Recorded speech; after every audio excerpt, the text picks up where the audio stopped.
Hey, what's up guys, how's it going? So, Sega.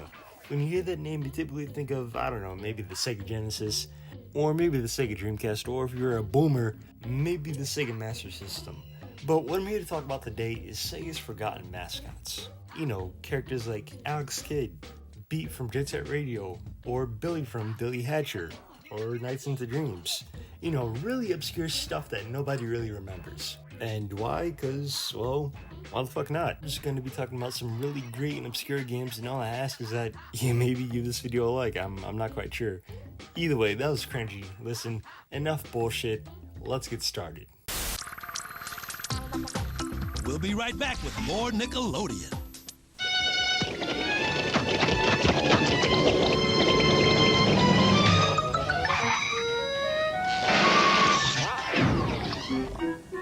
Hey man, get portable. Get a Game Gear Supersonic Sports Pack. A color portable Game Gear, carrying case, and 2 hit games. Sonic 2, and the Majors Pro Baseball. Whoa, even save $50. The Game Gear Supersonic Sports Pack. You know who makes it. Coffee? Tea? Sega! Now we're back with more Nickelodeon. So, Billy Hatcher, a very underrated game. Of course, it released in 2003 during the GameCube era, and it was made by Sonic Team, the same people who made, of course, Sonic Adventure, Rise Star, Nights into Dreams. I could go on all day. Now, as you could potentially see, it's a very weird platformer. Think of something like Katamari Damacy. But instead of rolling around, tons of garbage, you're basically rolling around with a giant egg. And of course, to defeat enemies, you have to roll them over with the egg. And in order for the egg to hatch it great, you kind of need to collect fruit. It's a weird game concept, but I like it. Unfortunately, it does get quite repetitive. First level you hatch a chicken god from a golden egg. Second level you defeat a bunch of enemies. It gets very repetitive very quickly, but I still like the game for what it is. And it has tons of Easter eggs too. Of course, it has, Knight's eggs. You can get Sonic characters, even Chow. You can get a bunch of great stuff. But the game's kind of mid. I'm not gonna lie. So let's just move on to something a little bit better, shall we say? You know what time it is. Yo, homie, PPM! Tempo, check it out, he makes it funky, and he's good to go. Everything, catch the groove with New York, LA, and San Francisco. The house tonight, you know it's gonna move your mind. The groove is out of sight. The groove is out of sight. As funky as you wanna be, Tempo's in the house tonight. Tempo's in the You house. know it's gonna move your mind. The groove is out of sight. The groove is out of sight. As funky as you wanna be. Tempo is a severely underrated platformer for the Sega Genesis. And I would say it's underrated for 2 reasons. The year it was released and the platformer it was released on. Tempo released in 1995, which was, a little late in the Sega Genesis life cycle, and unfortunately, it was released for the 32X. Which meant not a lot of people have heard about this game, but to me, this game is absolutely brimming with style. I mean, the level designs, the music, it's absolutely great.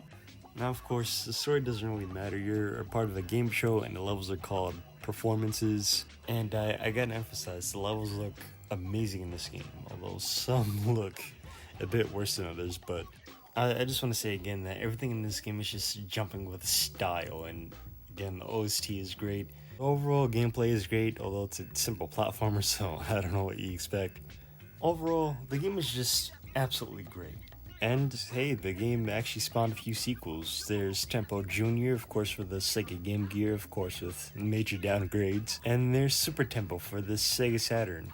Of course, it's Japan only. I would say the only downside about this game is that it kind of released during a time where platformers were the main thing when it comes to video games. So I could kind of see why this game wasn't really popular back in the day, since it kind of mixed in with fucking Mario, Sonic, Crash, Nights into Dreams, all that. But hey, that doesn't matter. I just genuinely hope you check out this game. Whether it's through emulator or real Sega Genesis, I hope you check it out. But enough about Tempo. Let's crank things up a notch with Jet Set Radio! Sorry if that was a bit loud. I had to do it because I fucking love this game. To me, this game is another underrated gem for the Dreamcast and the sequel for the OG Xbox, but I'm not going to talk about that. But anyway, this game is primarily about roller skating and graffitiing. Now, one big fact that I love about this game is the art style and the cel shading. To me, this makes everything pop. Like, when it comes to, I guess, contrast and brightness. Like, everything you do in this game is just so bright and colorful. I know it's not the best way of explaining it, but it is what it is, I guess. Now, one of the aspects I like about the game is the OST. I would say every little bit of music in this game is an absolute banger. I guess to put it in perspective, I use this game's OST as gym music. Like, it's that good. I feel like I could lift like a fucking car listening to this game's music. Anyway, the main plot line of the game is you get dropped off in certain levels and you have to complete as much graffiti tags as possible. Now, of course, throughout the game you can unlock some characters, and this kind of goes hand in hand with the story. Story-wise, you're in a gang called the GGs, and the main goal is to just make as much graffiti as possible, defeat rival gangs, and of course, beat the cops. Now, as much as I love this game, I gotta admit it is a bit underrated. Why? Well, because it released for one of my favorite consoles, the Dreamcast. Now, this is a whole nother video within itself. But Jet Set Radio released in the year 2001, which was kind of the year the Dreamcast died. So not a lot of people got to experience this fucking wonderful gem. I'm sorry, I cannot explain how much I fucking love this game. But yeah, because the Dreamcast kind of died, nobody really got to play this game too much. Though it was re-released in 2012, I think, for the PSP and PC. But yeah, man, that's Jet Set Radio.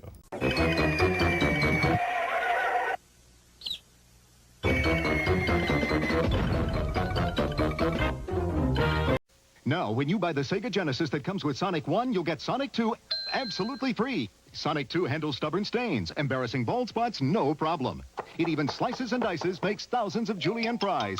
But wait, you can play it too. This free Sonic 2 is a $54.99 value. You get 2 Sonics for the price of 1. Sonic 2 fits easily into any tackle box. Made from a space-age polymer plastic for years of family fun, and pets love it too. Buy the Sega Genesis that comes with Sonic 1 and get Sonic 2 free. Act now. Wiener Dog Sweater sold separately.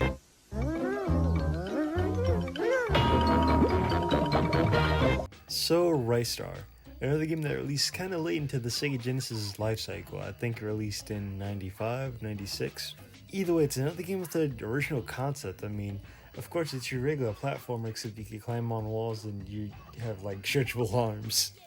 Now, so the two aspects that I really like about this game is the music and just the overall look. Let's just talk about the look right now. Now, the game looks bright, colorful, and I love it for what it is. And Ristar actually looks kind of appealing. I mean, obviously there's comparisons between Ristar and Sonic, and I could kind of see it since those two games look somewhat familiar. And in terms of the music, I would say it's like very relaxing and pleasing. Like I feel like the best way to describe it is I'm honestly surprised that music like this could come out from a Sega Genesis. Like, we all know what most Sega Genesis music sounds like, and it's not typically, like this. But either way, I definitely like Ristar for what it is. And I would say this is another game that I really recommend that you check out, whether it's through emulation, a real Sega Genesis, or whatever. This game has been released everywhere at this point. I'm just saying, check it out. Alrighty, ladies and gents, I would say that's about it. I just recommended a few underrated Sega games. I figure, hey, if I like these games, you may like them too. But either way, if you want to, like, subscribe, and do whatever you want to do, Nourish, and tell me down below, what's your favorite Sega game? Tell me down in the comments, and I'll see you guys later. Peace.